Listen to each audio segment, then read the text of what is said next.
Alright. तबाही का दूसरा नाम पता है क्या है? Work from home. क्या जहर घोला है हमारी जिंदगी में इसने, ओए होए। इस तबाही की शुरुआत आपको फेजेस में याद होगी। लॉकडाउन, फिर नो मेड फेज, फिर नो जीन्स फेज, फिर धीरे धीरे things got back to normal. लेकिन जब तक हाउस हेल्प वगैरह सब लोग वापस आए, खेल हो चुका था। ये जो वर्क फ्रॉम होम वाली प्रजाति है, ये पूरा कॉर्पोरेट उठाकर घर ले आई यार। टास्क लिस्ट डिस्कस कर रहे हैं, चेक पॉइंट्स रखे जा रहे हैं, क्योंकि बर्तन का बैकलॉग क्लियर नहीं था। ऐसा ऑफिस में तो सिर्फ वीकडे थे, अब तो वीकेंड प्रायोरिटीज के नाम पे हॉल में व्हाइट बोर्ड टांग दिया। और सुनो, पॉइंट इन टाइम फीडबैक का ना ऑफिस वाले बेचारे कह कर थक गए। मेरे घर में डे 1 से इम्प्लीमेंटेड था। पोहे में नमक कम, इंस्टेंट फीडबैक। चीनी खत्म होने से पहले ऑर्डर कर दी तो टास्क मैनेजमेंट में 2 पॉइंट्स एक्स्ट्रा। ऐसे ही एक दिन मैंने भी सरप्राइज के लिए समोसे बनाए। वैसे लोगों का बस नहीं चलता तो पानी पूरी, रसगुल्ला कुछ दिन और देते ना, तो घर घर में ताजमहल खड़ा कर देते वो लोग। खैर मैंने समोसे बनाए, लेकिन निहायत ही सड़े। और जब मुझे क्रिटिसिज्म या कहें कंस्ट्रक्टिव फीडबैक मिला तो मूड सड़ गया। तब वो मेरे अंदर कहीं से तो मैनेजर की आवाज़ आई और मेरी आंखों के सामने से सारी रिव्यू मीटिंग्स फ्लैशबैक में होके गुजरी कि मोटिवेशन इनिशिएटिव में तो you are doing great, but we still need to work on quality. मैं इस सदमे से उभर ही रहा था कि हमारी मेड की एंट्री होती है। जैसे मिहिर की वापसी पर तुलसी को लगा होगा, सेम टू सेम डिक्टो मुझे वैसा लगा।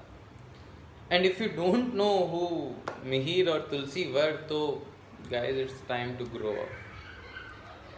पर जैसा मैंने पहले बोला, पूरा कॉर्पोरेट उठाकर ये लोग घर पर ले आए तो खेल तो हो चुका था।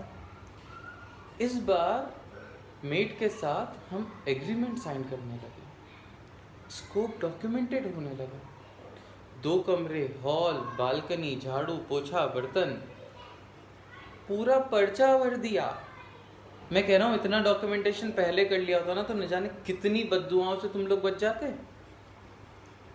क्लॉजेस ऐड कर रहे हैं, एक्यूरेसी टाइमलीनेस डिफाइन कर दी, 9:30 तक नहीं आए तो क्लाइंट को नोटिफिकेशन जाना चाहिए, एस्केलेशन मैट्रिक्स बना दी, एंड 15 दिन का नोटिस पीरियड, और बैकफिल लाना आपकी जिम्मेदारी। वैसे ये एक चीज़ है जो कॉर्पोरेट को ना सीखनी चाहिए। रिजाइन कर रहे हो बिल्कुल करो, दिल खोल के करो, पर अपना बैकफिल खुद ढूंढ कर लाओ। लिख के दे रहा हूँ, आधे रेजिग्नेशंस खत्म हो जाएंगे। 4 हफ्ते का नोटिस पीरियड और 6 हफ्ते तो ये रिक्रूटमेंट टीम से प्रोफाइल शॉर्टलिस्ट करने में लगा देती है। ऐसे तो बड़ी बेरोजगारी का रोना रोते हैं। सीक्वल क्यों नहीं पढ़ लेते यार? आधी जिंदगी तो यूं ही निकल जाएगी। और उस पर पाइथन कर लिया तो आने वाली 7 पुश्तें घर बैठ के कमाएंगी। मैं कह रहा हूँ टैटू करा लो, एक हाथ पे सीक्वल, एक हाथ पे Python. Get rid of this so called resume thing. Interview में गए यूं तमराज किलविश की तरह खड़े हो गए, अंधेरा कायम रहे। खैर मुद्दे की बात ये नहीं है, मुद्दे की बात ये है कि सभी शर्तों के साथ कॉन्ट्रैक्ट साइन हो रहा था, लेकिन लॉकडाउन तो मेड के लिए भी था। आपदा को अवसर में उन्होंने भी बदला। 2-3 प्रोजेक्ट मैनेजमेंट के कोर्सेज वो भी निपटा कर आई थी। हमारे पूरे पर्चे में अजम्पशंस ऐड करवा दिए कि will be able to accommodate 1 to 2 guests, for anything additional client will be charged as per the support model. ये था वो असली दंगल का 5 पॉइंट वाला दाव। खैर ऐसे ही पिटते पिटाते हमारा 2020 निकला।